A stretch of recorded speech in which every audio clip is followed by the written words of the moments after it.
In today's video, we are going to talk about how to pay off debts faster in 11 practical ways.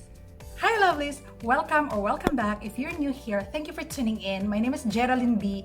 I post videos about health, minimalism, saving, and investing money. If that's something that interests you, feel free to subscribe and hit that notification bell so you'll get notified whenever I post a video every Friday, Canada time. And again, I'm not a financial expert. I am just a simple content creator who is trying to make things work for me and for my family. Now let's get started with tip number 1, which is to know your whys. I know I keep saying this because I believe that everything starts in our mind. We need that motivation to get us started. What is that reasons why you're desperate to get off your debts? It could be freedom to spend your time with your family whenever you need to, and you don't have to work overtime if you don't want to. Maybe you want to retire early, or maybe you want to be a good example to your children. So number 2 is to evaluate our income versus spending. So to do this, may I suggest that we write down all our income in a month. So if your job doesn't offer you a fixed income, so maybe write the average income that is coming in, and then in the opposite side of the paper write all your expenses: monthly bills, insurance, mortgage, car loans, groceries, eating out, shopping, whatever it is. It's important to see that visually of where are we at financially. And with that, there's a lot of realization there that, hey, we are only earning $5,000 a month as a family, but how come that we are spending $6,000 or $5,500 a month? So there's a negative there. So in that alone, it could give us that realization that where did we get the excess of that spending that we have? So probably that's why we are into credit card debts, because our spending is way too much than our monthly earnings. Number 3 is to increase our cash flow. Easier said than done, but this is very important for us to get off debts as quick as possible. And there are ways to do this. Like number 1, finding side hustles, or kumbaga sideline job. There's a lot online if we are interested.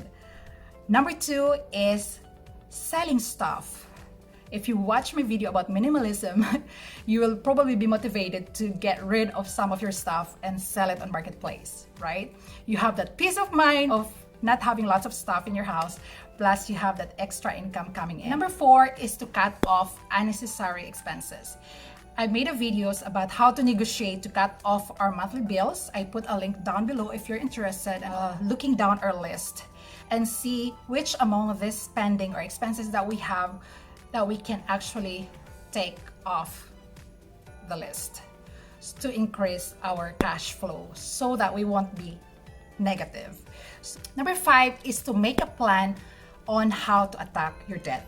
So there are a lot of ways to do that, but first is to write down all your debts, smallest to biggest. So credit card debts, car loans, student loans, and then mortgage, for example.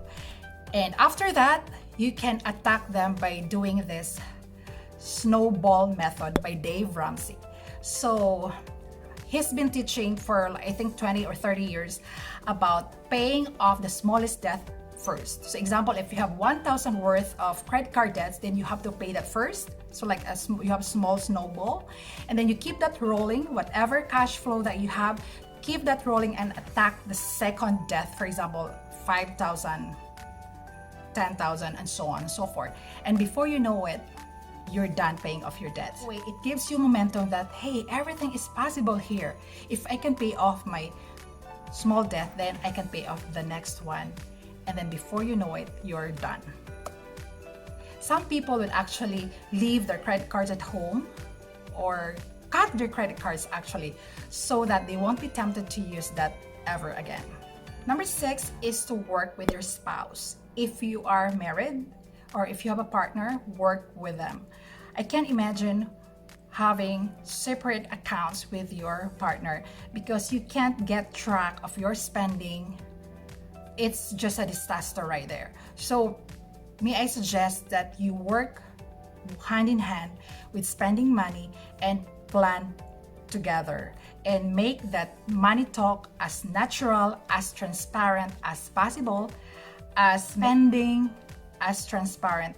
And this is really helpful because even my husband and I, we talk about, and as we review our spending, we talk about, hey, we spend more with drive-through, for example. So now that we're aware that we're spending much money in this area, then we could avoid overspending just because we are looking at one account. Number 7 is be intentional and motivated in reaching your goal. I know it is easy to get demotivated along the way, especially if you think that you're going slow. But hey, we got this. If other people did that with 150,000 worth of debt, 300,000 worth of debt, that excluding the mortgage, then you can do this as well. Surrounding yourself with like-minded people again. There are a lot of online community out there that you could actually be part of just for you to be on the same page with a lot of other people right there. Because it's easy to be on track if you are running with people who are having the same goal as yours. Number 8 is to put a time frame. Let's say for this year, I should have paid 30%, 40 or 50% of my debt. So make a reasonable time frame just for you to evaluate at the end of the year, where are you at? Number 9 is don't be scared to be unconventional. Well, Uncle Dave Ramsey said, normal people are broke. So it's okay to be weird. It's okay to be weird from the majority's perspective, as long as you are in the right position financially. So what is conventional way of living?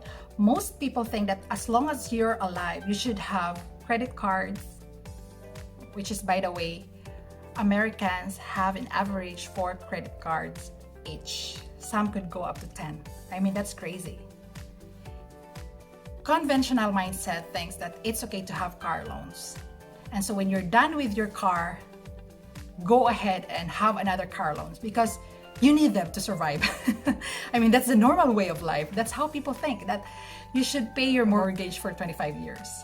But it's okay to be unconventional. It's okay not to have car loans. It's okay not to have credit card debts.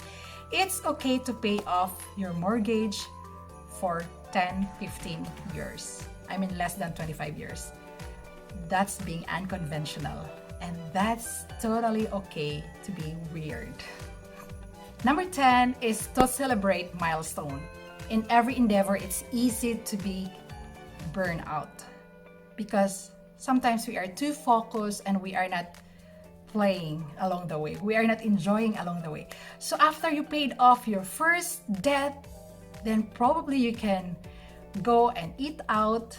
Just don't overspend.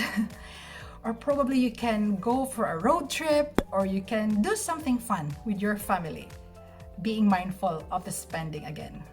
So don't forget to celebrate whenever you reach a milestone.